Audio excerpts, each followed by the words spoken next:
The silence in the house was heavy, a suffocating shroud that seemed to cling to the timber walls of the Ash Grove residence.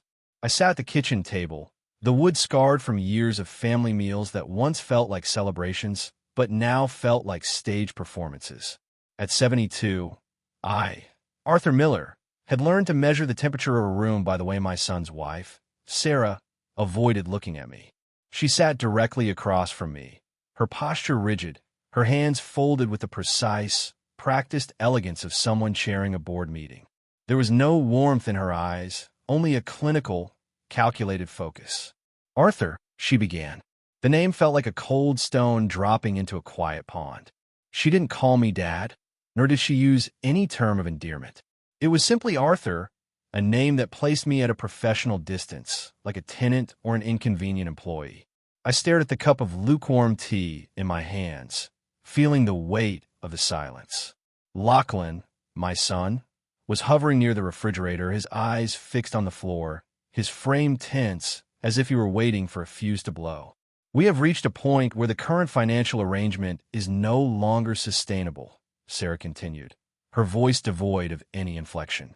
She had clearly rehearsed this speech in the privacy of her morning routine, polishing each syllable until it cut with maximum efficiency.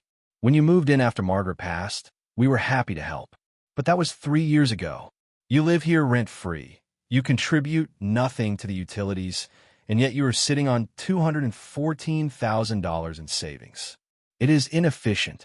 The word inefficient hung in the air, grotesque and hollow. I looked up then, meeting her gaze steadily. My heart, which had survived decades of manual labor and the slow, agonizing loss of my wife, felt surprisingly calm. "Efficiency, Sarah?" I asked, my voice steady, betraying none of the internal tremors I felt. "I spent my life fixing what breaks in this house. I buy my own groceries, I handle my own errands, and I go out of my way to be invisible so that you too can have your privacy. What exactly needs talking about?" Sarah didn't blink. She reached into her handbag and slid a folded sheet of paper across the table. "We need you to contribute $100,000 toward the mortgage as a household investment. It is the only way to justify your continued presence here." She paused, her expression unyielding. "Or you can choose to move out. We expect your decision by the end of the week." The kitchen was so still I could hear the distant, rhythmic ticking of the hallway clock. The air felt thin, stripped of oxygen. I looked at Lachlan, hoping for a flicker of resistance, a sign that the boy I had raised still existed somewhere behind that fearful, slumped posture. He said nothing. In that moment, I realized that the house I had helped them maintain was no longer a home. It was a transaction. I stood up slowly, the chair legs scraping against the floor, a harsh, final sound. I didn't yell. I didn't beg. I simply nodded, picked up my cup, and walked toward my room, leaving the weight of their greed to settle into the quiet corners of the house. The bridge was not just burning. It had already collapsed. I retreated to the small, sterile room that had been my sanctuary for the past 3 years. The walls were lined with memories I had painstakingly curated. A framed photograph of Margaret smiling on a beach at the Sunshine Coast, a small wooden clock she had once loved, and the familiar scent of old books that clung to my clothes. I sat on the edge of the bed and looked at Margaret's picture. She had always been the one with the soft heart, the one who saw the best in Lachlan even when he grew distant. But even she would have recognized the cold calculation in Sarah's eyes. "Well, Margaret," I whispered into the quiet, "it appears the time for departure has finally arrived." I didn't feel the crushing despair I had anticipated. Instead, a strange, crystalline clarity washed over me. For years, I had held on to this house out of a misguided sense of duty, a hollow desire to remain close to the only family I had left. But the conversation at the kitchen table had severed that cord completely. I wasn't being asked to participate in a family. I was being audited. I spent the next 3 days in a state of quiet, methodical preparation. I did not storm out in a fit of rage, nor did I confront Lachlan to demand an explanation for his silence. I was 72 years old. I had survived decades of skilled labor and the profound heartbreak of widowhood, and I knew that emotional impulses were a luxury I could not afford. I moved with the precision of a man dismantling a machine. I called Russell, my oldest friend, a man who had stood by me during the funerals, the hard winters, and the long, lonely nights after Margaret's passing. He didn't ask questions. He simply gave me the number for a real estate agent he trusted. By the second day, I was systematically packing my life into cardboard boxes. Each item I wrapped, a set of old kitchen tools, a collection of records, the heavy winter coat I rarely wore, felt like a weight being lifted from my shoulders. I was no longer a guest in someone else's life. I was reclaiming my own. I kept my movements quiet, avoiding the main living area where Sarah and Lachlan moved like shadows. They likely expected me to come crawling back with a counteroffer or a tearful plea for more time. They did not understand that once a man of my generation decides that his integrity is worth more than his comfort, he becomes entirely immovable.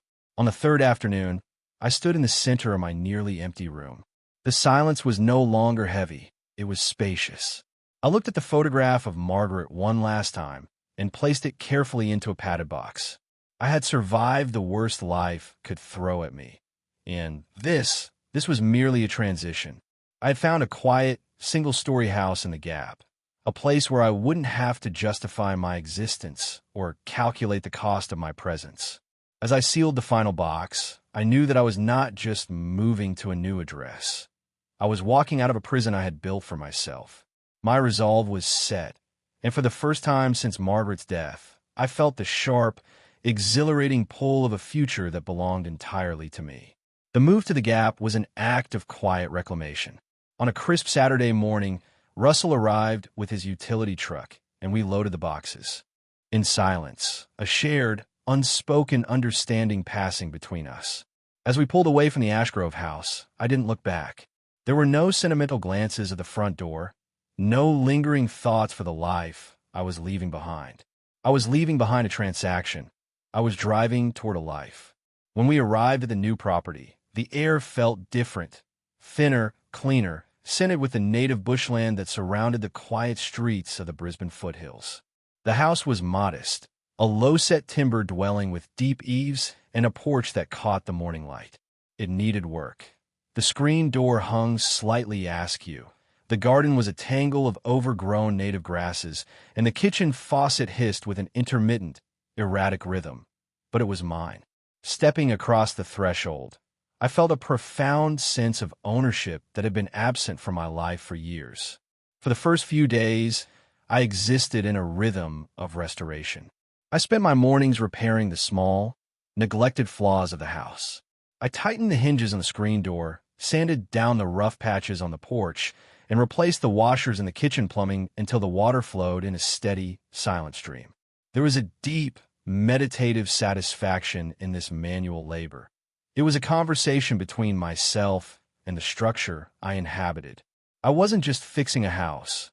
I was anchoring myself into the earth. I occupied my evenings on the front porch, accompanied by a single chair and the hum of the neighborhood.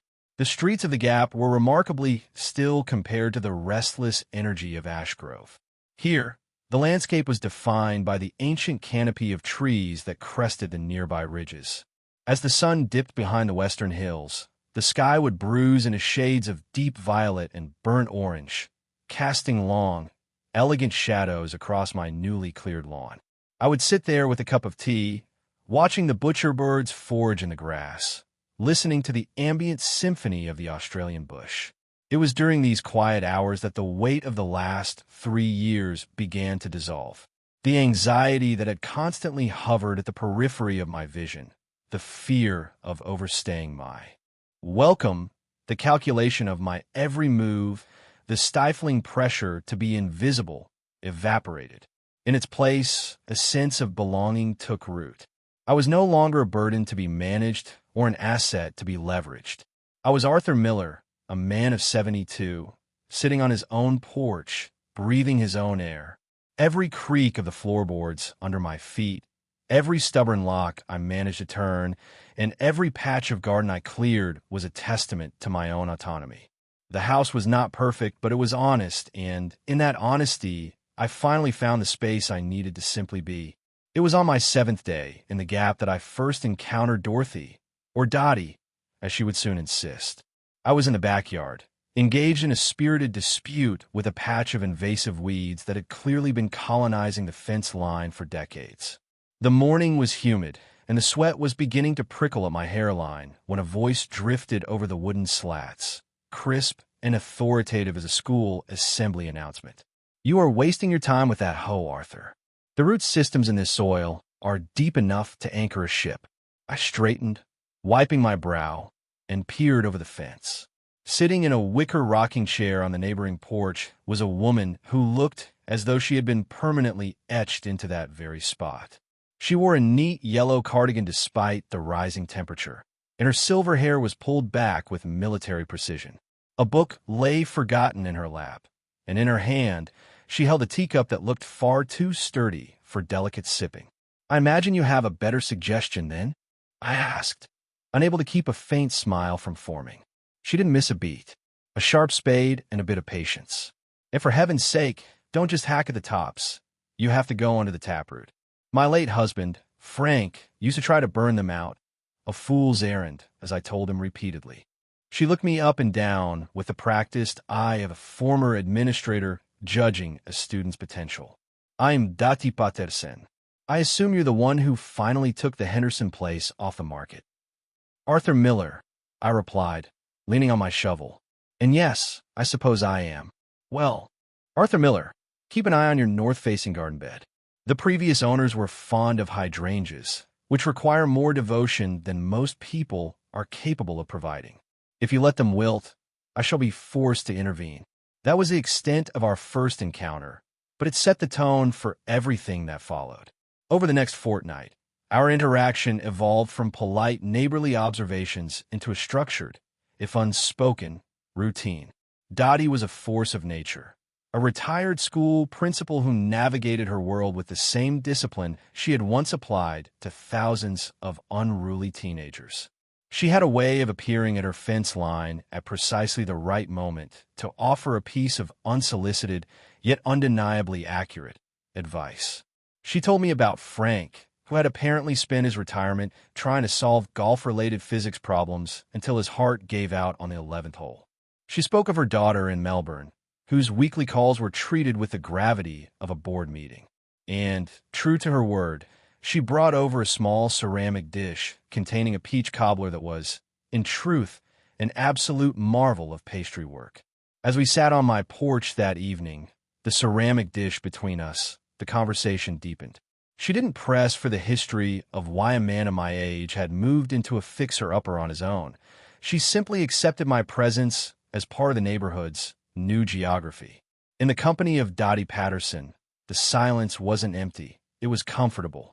For the first time in 3 years, I wasn't performing or bracing for an audit.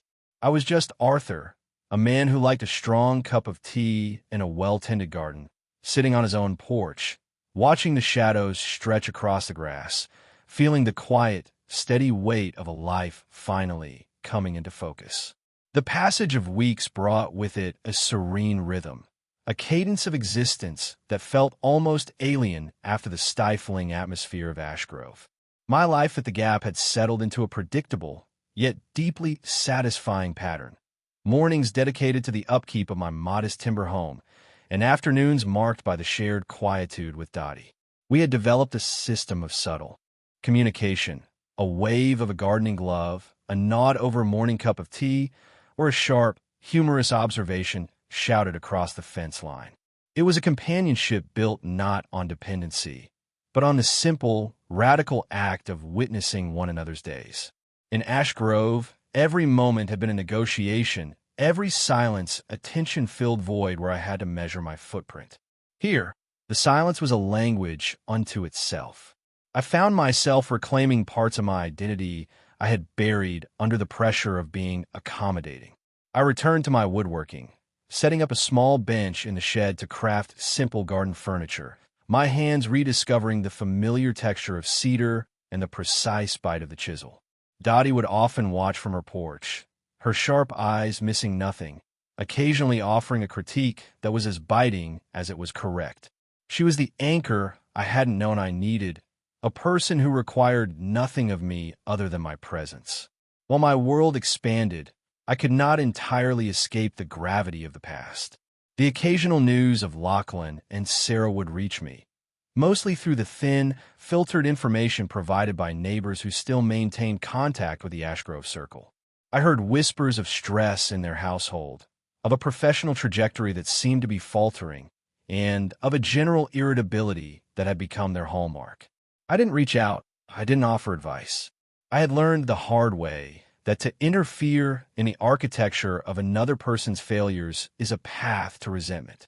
I focused on the vibrant red of the tomatoes Dottie helped me stake, the way the light hit the ridge of the distant hills, and the way the neighborhood birds would herald the coming of the evening.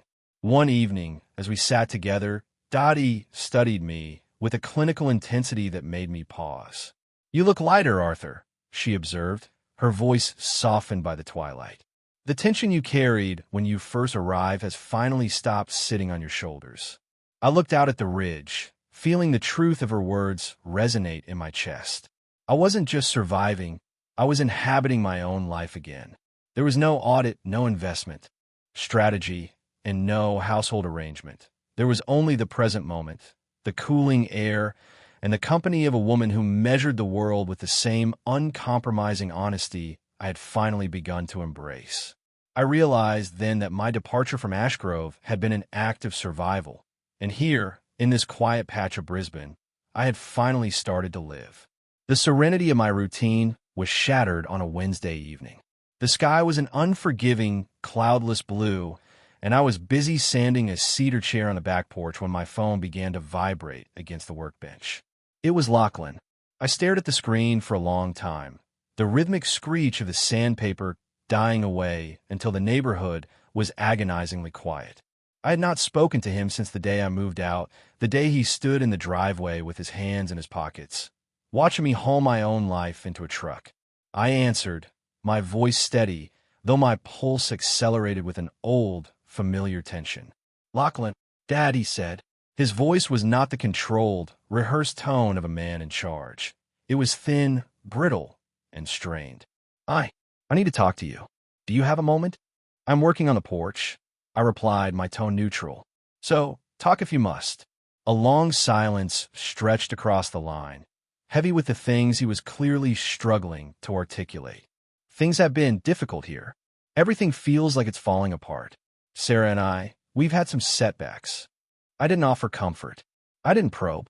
I simply waited, letting the weight of his admission hang in the air. I knew my son. He was a man who preferred to build elaborate facades rather than face the foundation's decay. "What kind of setbacks, Lachlan?" He hesitated, his breathing ragged. "The firm, there were some issues with the department restructuring. I was let go on Monday. And Sarah, she hadn't been entirely forthcoming about some of the household finances. We are in a very precarious position, Dad. The bank is asking questions about the second mortgage." The news was a punch to the gut, yet I felt a strange detachment, as if I were observing a tragedy that no longer belonged to me. The greed that had once targeted my savings had boomeranged, catching them in its wake. "I am sorry to hear you've lost your position, Lachlan," I said, and I meant it. He was still my son, and his pain was not something I could dismiss. "But I do not see how my involvement changes the situation you have described. I thought maybe we could have dinner," he pleaded, his voice breaking. "Sarah wants to reach out. She wants to apologize. Can we talk? Just the three of us." I looked out across the fence. Dottie was in her garden, her back to me, pruning the hydrangeas with precise, authoritative snips. She had become my witness to this new, honest life, and I couldn't bear to let the chaos of Ashgrove bleed into this sanctuary. "I will think about it," I said, my voice as cold as flint. "That is all I can promise for now." I hung up and stood in the deepening shadows, the hammer in my hand feeling like a relic of a different man. The evening light was turning orange, bathing the oaks in a final, golden glow, but for the first time in weeks, the peace felt fragile. I realized that my son was calling not just for dinner, but for a lifeline, and for the first time in my life, I was forced to decide where my duty ended and my self-preservation began. The invitation to dinner had felt less like a gesture of reconciliation and more like a summons to a disaster I had already walked away from. Yet, Saturday morning arrived with a biting clarity, and I found myself standing on my porch when Sarah appeared, solitary and uncharacteristically fragile. The gray coat she wore seemed too large for her, and the frantic, boardroom energy that had once defined her was utterly extinguished. She held her purse with both hands, her knuckles white, standing on my bottom step like a petitioner at a closed gate. "Arthur," she murmured, her voice lacking its usual sharp edge. "Sarah," I replied, folding my arms. I did not invite her up, nor did I turn away. I simply waited, watching the wind stir the leaves of the nearby trees. "I need to tell you something, and I need you to know I am not here to ask for money," she said, her eyes searching my face with a desperation that was painful to witness. "I know what you were expecting, and I know I earned that expectation. But this is about the truth." I gestured toward the 2 chairs on my porch, a subtle concession. She sat, her movements slow, as if she were carrying an invisible weight. She began to speak, and for the next hour, the facade of their perfect, efficient life crumbled entirely. She detailed the collapse of an online retail venture she had launched 18 months prior, a venture that had cost them $60,000. She confessed to moving funds, manipulating accounts, and spiraling into a cycle of secrecy that had ultimately forced them into a second mortgage. As she spoke, the image of the woman who had demanded my life savings flickered and faded, replaced by someone profoundly human and drowning in the consequences of her own fear. I didn't see a villain. I saw a woman who had tried to build a fortress out of lies and was now watching the walls cave in.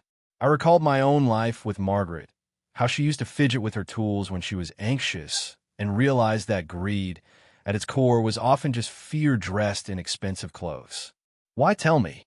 I asked, my voice barely a whisper. "Why not Lachlan?" "Because he loves me too much to be honest," she sobbed, burying her face in her hands. "And because I think you're the only person left who will look at me and tell me the truth about what I am." I sat in silence, the weight of the moment pressing down on the porch floorboards. I was not her father, and I had no desire to save them from the fire they had lit, but I knew the cost of living in a house built on secrets. "You must tell him," I said, my tone absolute.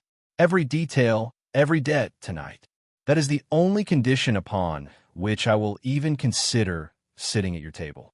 She left shortly after, leaving me with a profound sense of unease. Dottie appeared at the fence line, trowel in hand, sensing the shift in the air. "How did it go?" she asked, her voice calm. "Better than expected," I said, gazing at the empty chairs, "but worse than I had hoped. I had given them the only thing I could, the truth. Whether they had the strength to bear it remained to be seen." The Sunday evening dinner at the Ashgrove residence was marked by an oppressive stillness, the kind that precedes a storm. When I arrived, the front door was opened by Lachlan, whose eyes were rimmed with red, the exhaustion etched into his features serving as a grim testament to the confession he had endured. He didn't speak. He simply pulled me into a hug, a solid, desperate embrace that lasted several seconds longer than necessary, acting as a silent apology for years of unspoken distance. I felt the tremors in his shoulders, the physical manifestation of a man who had been stripped down to his very frame. We moved to the dining room, the table set with a familiar, modest roast, a meal that echoed the Sunday nights Margaret used to orchestrate with such effortless grace. We sat in a silence that was not the comfortable quiet of my porch in the Gap, but the heavy, expectant silence of people waiting for the final shoe to drop. The 3 of us occupied the space like survivors of a wreck, picking at our plates while the air hung thick with the remnants of the secrets Sarah had finally surrendered. Finally, Sarah set down her fork, the clatter of silver against porcelain sounding like a gunshot in the quiet room. She looked directly at me, her face pale but composed, the defensive armor she had worn for years replaced by a terrifying, raw sincerity. "Arthur," she began, her voice steadying as she met my eyes, "I owe you a real apology. Not a polite, superficial concession meant to smooth things over, but a genuine acknowledgement of my failures. I held her gaze, my own expression unyielding but not unkind. "Go on," I said. "What I did in this kitchen 3 years ago was morally bankrupt," she continued, her hands trembling slightly as she gripped the edge of the table. "You gave us everything, your support, your presence, and your labor, and I treated you like a nuisance to be managed. I was terrified of failing, and I took that fear out on you because I thought I could control the outcome of our lives by controlling your resources. I'm truly sorry." Lachlan kept his eyes fixed on his plate, his silence a sign of his own. Profound humiliation. I took a slow breath, letting the weight of her admission settle. "I appreciate your honesty, Sarah," I said, my voice measured. "I forgive you, not because you have earned it, but because holding on to the bitterness only keeps me shackled to a version of my life that no longer exists. But," I added, glancing at both of them, "I will not be moving back in. That chapter is definitively closed. I have found something in the gap, a sense of peace and independence that I was lacking here, and I have no intention of surrendering it again." Lachlan looked up, a flicker of curiosity crossing his face. "Found something? Like what, Dad?" I thought of Dottie Patterson, her sharp wit, the smell of fresh tomatoes, and the uncomplicated honesty of our shared life. I thought of the way my own hands felt after a day of honest work, and the way the sunset felt when I didn't have to report to anyone. "I found my own life," I said, "and for the first time in a long time, I am exactly where I need to be." We spent the next 3 hours not in recriminations, but in mapping out a logical, step-by-step recovery for their financial wreckage. I was no longer their ATM, but I could be a guide, offering the steady perspective of a man who had seen enough to know that even the most desperate situations could be navigated with patience and the truth. The aftermath of the dinner was not a dramatic rebirth, but a slow, calculated process of dismantling a life built on sand. Over the following 2 weeks, I took on the role of a consultant in their recovery, though I remained firmly rooted in my own home of the Gap. I helped Lachlan and Sarah draft a rigorous budget, forced them to confront the real market value of their home, and guided them in contacting creditors to negotiate long-term payment plans. It was exhausting work, yet provided me with a sense of perspective. I was finally using my lifetime of experience to build a scaffold for others, rather than serving as the foundation they had so casually leaned on. The transformation in my son was subtle but profound. Without the crushing weight of Sarah's financial web of lies, he seemed to recover a portion of the man I had raised, a man who was once capable of taking responsibility for his own actions.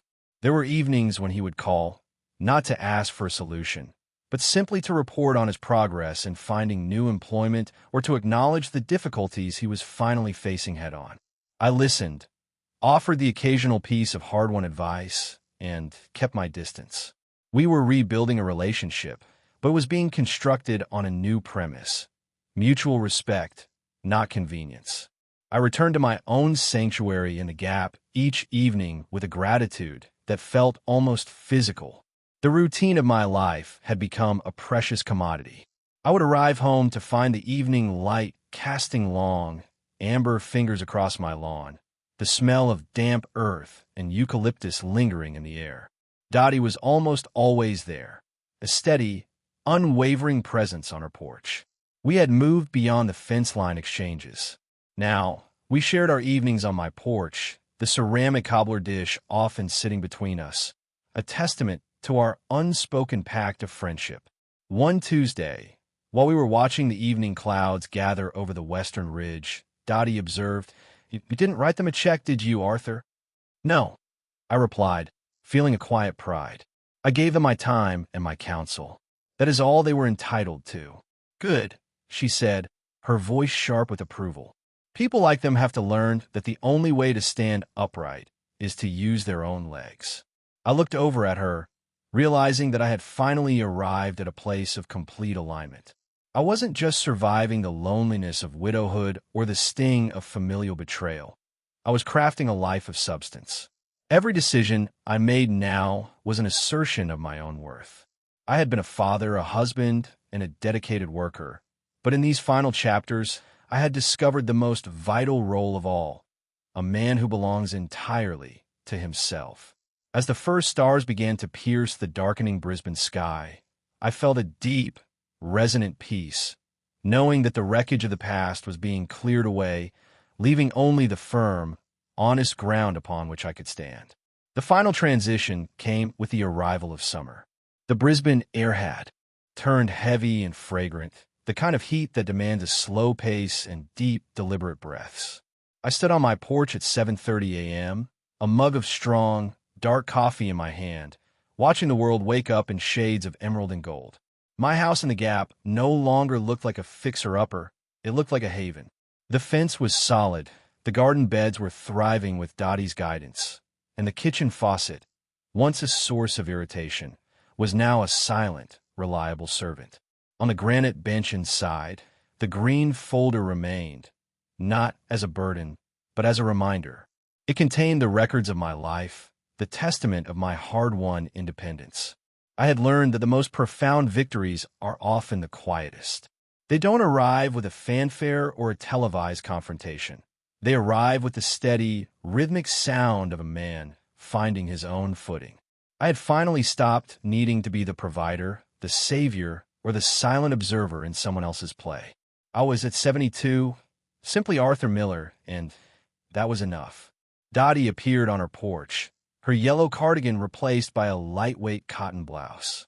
She carried 2 mugs, the steam rising in the morning stillness. "Mine is better," she called out, as she had done every morning for the past 3 months.